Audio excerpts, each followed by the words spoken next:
എത്രയോ ആളുകൾ, എത്രയോ പുരോഹിതന്മാർ അവർ തൗഹീദ് സ്വീകരിക്കാത്തതിന്റെ കാരണം ഇതാണ്. കാര്യം സത്യം എന്താണെന്നറിയാം, അള്ളാഹ് മാത്രമേ ദുആ ചെയ്യാൻ പാടുള്ളൂ അറിയാം, ജാറം കെട്ടിപ്പോക്കാൻ അറിയാം. പക്ഷേ ഇതാണ് കാരണം.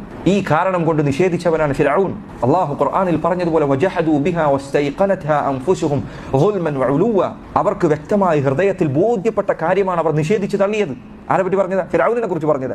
ഇതുപോലെ തന്നെ ഒരിക്കൽ ഒരു ജനങ്ങൾക്ക് ജാറവും മറ്റുമൊക്കെ സൗകര്യപ്പെടുത്തിക്കൊണ്ടിരിക്കുന്ന ഒരു മനുഷ്യൻ അയാളോട് സംസാരിച്ചപ്പോൾ അയാൾ പറഞ്ഞു, നിങ്ങൾ പറഞ്ഞത് സത്യമാണ് മോനെ, പക്ഷേ ഈ പറഞ്ഞതിൽ ഞങ്ങൾ സ്വീകരിച്ചു കഴിഞ്ഞ് ദുനിയാവിൽ ജീവിക്കാൻ പറ്റില്ല. നോക്കൂ നിങ്ങൾ, ഇബ്നുൽ ഖയ്യിം റഹിമഹുല്ലാഹ് നസ്രാനിയായ ആ പുരോഹിതൻ ഇബ്നുൽ ഖയ്യിം കൊടുത്ത മറുപടി, ആ മറുപടിയാണ് ഇവരോടൊക്കെ നമുക്ക് പറയാനുള്ളത്. ഇബ്നുൽ ഖയ്യിം അദ്ദേഹം പറഞ്ഞു, നീ അള്ളാഹുവിനെ നിഷേധിച്ചപ്പോൾ അവൻ നിനക്ക് ഭക്ഷണം നൽകിയിട്ടുണ്ട് എങ്കിൽ അള്ളാഹു സുബ്ഹാനഹു വതആലയെ വിശ്വസിച്ചതിന് ശേഷം അവൻ നിന്നെ കൈവടിയുമെന്നാണ് വിചാരിക്കുന്നത്?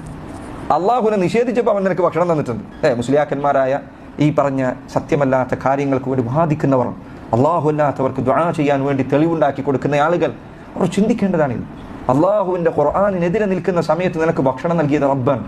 നീ അള്ളാഹുവിന്റെ ദീനിലുള്ള ഹക്ക് പറഞ്ഞതിന് ശേഷം അള്ളാഹു നിന്നെ കൈവടിയുമെന്നാണ് നീ വിശ്വസിക്കുന്നത്? ലാ ഇലാഹ ഇല്ലല്ലാഹ്. എത്ര ദുർബലമാണ് ഇത്തരക്കാരുടെ വിശ്വാസം.